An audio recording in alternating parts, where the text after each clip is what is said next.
மீண்டும் உங்களை நாம் சந்திப்பதில் மிக்க மகிழ்ச்சி அடைகின்றோம். நான் இலங்கையில் இருந்து பதுளை போதன வைத்தியசாலையில் இருந்து வைத்தியர் கிருஷாந்த் வேதநாயகம். நாங்கள் பார்த்து கொண்டிருக்கின்ற விடயம் ஆண்களுக்கு ஏற்படுகின்ற இரெக்டைல் டிஸ்பங்க்ஷன் என்று சொல்லப்படுகிற ஆண்குறி விரைப்படைய முடியாத தன்மை. இந்த நிகழ்ச்சி உங்களுக்கு பிடித்திருந்தால் மற்றவர்களுக்கு கட்டாயம் அறிமுகப்படுத்துங்கள். யூடியூப்ல பார்ப்பவர்கள் லைக் பண்ணுங்கள், ஷேர் பண்ணுங்கள். அதே நேரத்தில் மணி சின்னத்தை பெல் சைன் அமைத்து சப்ஸ்கிரைப் பண்ணுங்கள். டிக்டாக், இன்ஸ்டாகிராமில் பார்ப்பவர்கள் மறக்காமல் ஃபாலோ பண்ணுங்கள்.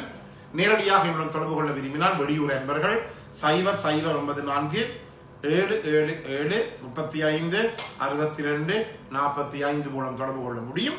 உள்ளூர் அன்பர்கள் 0777 35 62 45 மூலம் வாட்ஸ்அப் மூலமாகவும் தொடர்பு கொள்ள முடியும்.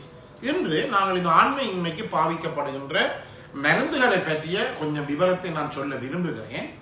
முக்கியமாக கவனித்துக் கொள்ளுங்கள். மீண்டும் மீண்டும் சொல்வது என்ன, ஒரு வைத்தியரினுடைய ஆலோசனை இல்லாமல் தயவு செய்து இந்த மருந்துகளை நீங்கள் பாவிக்க வேண்டாம். இரண்டாவதாக முக்கியமாக கவனித்துக் கொள்ள வேண்டும், இந்த மருந்துகள் பாவிக்கின்ற நேரம் இருக்கின்றது, இந்த மருந்துகள் பாவிக்கின்ற முறை இருக்கின்றது. இவற்றையெல்லாம் கவனமாக கலந்தாலோசித்து பாவியுங்கள். அதே நேரத்தில் நான் இப்போது பெயர்கள் சொல்லி விடுவேன் என்று சொல்லி இந்த பெயர்களை கேட்டு பார்மசியில போய் ஓவர் த கவுண்டர் வாங்கி பாவிப்பது என்பது நான் உங்களுக்கு அது ஒரு அட்வைஸாக தரப்போவதே கிடையாது. அப்படி செய்ய வேண்டாம் என்று நான் சொல்லுவேன். ஆனால் இந்த நிகழ்ச்சியினுடைய கம்ப்ளீஷன் சேக், அதாவது முழுமை பெறுவதற்காக வேண்டித்தான் இதை நான் சொல்லுவேன். முதலாவதாக இந்த மருந்துகள் எல்லாம் முக்கியமாக கவனிக்க வேண்டியது என்னவென்றால், இதிலே சில பக்க விளைவுகள் இருக்கின்றது. ஆனால் இவையெல்லாம் பெரிய பக்க விளைவுகளை ஏற்படுத்தாது. அதை கவனித்துக் கொள்ளுங்கள். முதலாவது என்னவென்றால், இந்த மருந்துகளுடைய முக்கிய நோக்கம் எங்களுடைய ஆண்குறிக்கு செல்லுகின்ற இரத்த ஓட்டத்தை அதிகரிக்க செய்வது. எனவே இரத்த ஓட்டத்தை அதிகரிக்க செய்ய வேண்டும் என்றால், உதாரணமாக ஒரு வயல் தோட்டம், ஒரு வாழை தோட்டம் இருக்கிறது. அந்த வாழை தோட்டத்துக்கு வயல் தோட்டத்துக்கு நீங்கள் தண்ணீர் பாய்ச்சுகிறீர்கள். அதுக்கு செல்லுகின்ற தண்ணீருடைய அளவை அதிகரிக்க வேண்டுமாக இருந்தால் என்ன செய்ய வேண்டும், ஒரு சின்ன இருக்கின்ற வாய்க்காலை பெரிதாக்க வேண்டும். பெரிதாக்கினால் அந்த வாய்க்கால் ஊடாக தண்ணீர் கூட, அந்த வாய்க்காலை பெரிதுபடுத்தின பிற்பாடு கூடுதலாக அந்த இடத்துக்கு தண்ணீர் போகும். அதே நேரத்தில் அந்த வாய்க்காலை நாங்கள் பெரிதுபடுத்துகின்ற போது பின்னால் இருக்கின்ற பகுதி கொஞ்சம் நெருக்கம் அடையும். அதே போலதான் இங்கேயும் என்ன நடைபெறும் என்றால், எங்களுடைய முக்கிய நோக்கம் என்ன, இந்த ஆண்குறிக்கு செல்லுகின்ற இரத்த ஓட்டத்தை அதிகரிப்பது. எனவே நாங்கள் என்ன செய்ய வேண்டும், இந்த ஆண்குறிக்கு செல்லுகின்ற நாடிகளினுடைய சைஸை நாங்கள் கூட்டுகிறோம். இந்த நாடிகளுடைய சைஸை நாங்கள் விரிவடைய செய்கின்ற போது உங்களுக்கு தெரியும், இந்த நாடிகள் நாளங்கள் எல்லாம் எங்களுடைய உடலிலே இருக்கின்றது. அப்ப என்ன நடைபெறும் என்றால், அந்த நாடிகளானது விரிவடைகின்ற போது பின்னால இருக்கிற தோலானது கொஞ்சம் நசிபடும் அல்லது கொஞ்சம் நெருக்கப்படும்.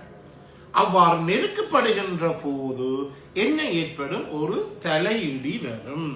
அது முக்கியமாக கவனித்துக் கொள்ளுங்கள். பல பேர் உடனடியாக என்னோட மருந்து எடுத்த போட்ட பிற்பாடு நேரடியாக தொடர்பேசி தொடர்ந்து, டாக்டர் எனக்கு தலையிடி. எனவே தலையிடி என்பது ஏன் ஏற்படுகிறது என்றால், உங்களுடைய கபாலம் தலையில இருக்கின்ற வெளியே இருக்கிற ஸ்கல்ப் என்று சொல்லுவோம், இந்த வெளியே இருக்கிற அந்த நரம்புகள் கொஞ்சம் விரிவடைகின்ற போது அங்க இருக்கின்ற தோலானது இடுபடுகின்ற போது, இறுக்கப்படுகின்ற போது அந்த தலையிடி ஏற்படுகிறது. எனவே இந்த மருந்துகள் எல்லாவற்றுக்கும் ஒரு பொதுவான பக்க விளைவு என்ன, தலையிடி. இதை நீங்கள் ஒன்றுமே கவனித்துக் கொடுக்காதீர்கள், இது ஒரு விதமான பிரச்சனையை கொடுக்காது. அடுத்ததாக நான் சொன்னேன், இந்த நரம்புகள் எல்லாம் விரிகிறது. நாடிகள், நரம்புகள் எல்லாம் நாடிகள் நாளங்கள் எல்லாம் விரிகிறது. விரிகின்ற போது நான் சொன்னது போல இங்கே செல்லுகிற இரத்த ஓட்டம் அதிகரிக்கும். எனவே கூடுதலாக இரத்தம் வந்தால் அந்த இடம் அப்படியே சுவப்பாகி இருக்கும். அதை நாங்கள் ஃபிளஷிங் என்று சொல்லுவோம். இது ஒரு சாதாரணமான ஒரு விளைவு. இது பெருசாக எடுத்துக்கொள்ள தேவையில்லை. ஆனால் டெங்கு, சிக்கன் குனியா போன்ற நோய்கள் இருக்கிற இடங்களிலே இந்த சுவப்பாவார் வருவது என்பது அங்கு எங்கள் ரத்தத்தில் இருக்கிற சில குருதி சிறுதட்டுகளில் ஏற்படுகிற பிரச்சனை காரணமாக பிளேட்லெட் என்று சொல்லுவோம்.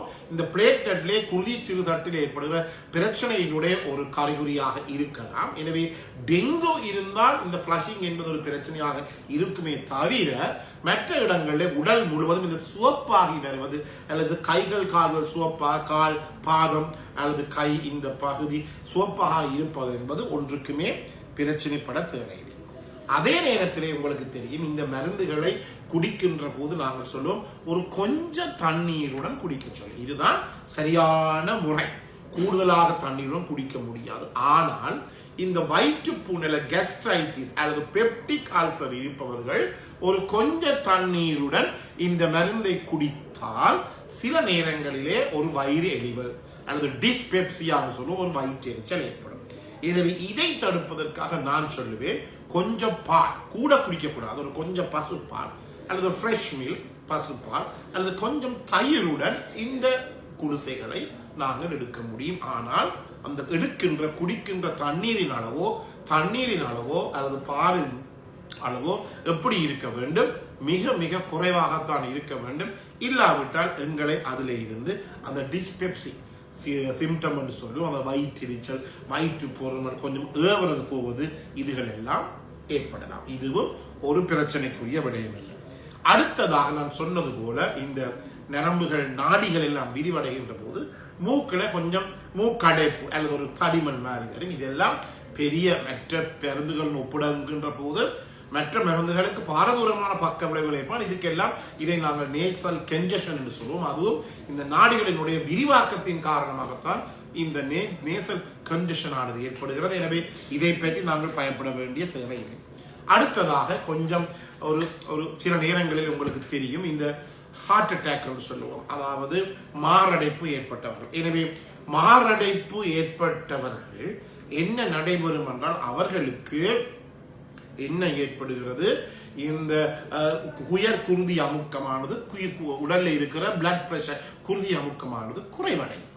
இந்த குறைவடைகின்ற இந்த காலப்பகுதிகளிலே இந்த குடிசைகளை கொடுக்கின்ற போது இன்னும் அவருடைய குருதி அமுக்கம் குறையக்கூடிய சந்தர்ப்பம் இருக்கிறது. அது முக்கியமாக உங்களுக்கு தெரியும், இந்த நாக்குக்கு கீழே வைக்கிற ஒரு மருந்து ஒன்று இருக்கிறது. அதை நாங்கள் டிஎன்டி என்று சொல்லுவோம்.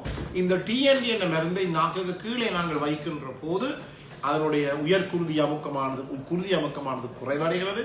அதோடு சேர்ந்து நாங்கள் கீழே வைக்கிற மருந்தின் காரணமாக குருதி குறைவடைஞ்சாலும் இந்த மருந்துகள் கூட நாடிகளை விரிக்க செல்கிறபடினால பிரஷர் இன்னும் குறைக்கக்கூடியதாக இருக்கும். என்றபடியாலே அதிலே ஒரு பிரச்சனை வரும். என்றபடியால் நாங்கள் சொல்லுவோம், இந்த மாரடைப்பை எப்படி சாதாரணமாக ஒரு 2-3 கிழமைக்கு கொஞ்சம் ரெஸ்டில் இருக்க வேண்டும், பாலியல் உறவுகளை வைத்துக் கொள்ளாமல். என்றபடியால் இந்த டிஎன்டி எனப்படுகிற இந்த நாக்குக்கு கீழே வைக்கிற மருந்துடன் இவற்றை பாவிக்கின்ற போது பிரச்சனை ஏற்படலாம். அதே நேரத்தில் கொஞ்சம் அந்த பிரஷர் குறையிறபடியால உங்களுக்கு தெரியும், இது கொஞ்சம் குருதி அமுக்கத்தை குறைக்கும், நாடிகளை விரிக்க செய்கிறபடியினால என்றபடியினாலே கொஞ்சம் ஒரு மயக்கம் மாதிரி வரும். இதை பற்றி நீங்கள் யோசிக்க தேவையில்லை. அப்படி செய்தால் அந்த குடிசையை பாதி குடிசையை போட்டு நாங்கள் மிச்ச குடிசையை பிரிவு ஒரு கிழமைக்கு பிறகு நாங்கள் ஒரு குடிசையாக மாற்றக்கூடியதாக இருக்கும்.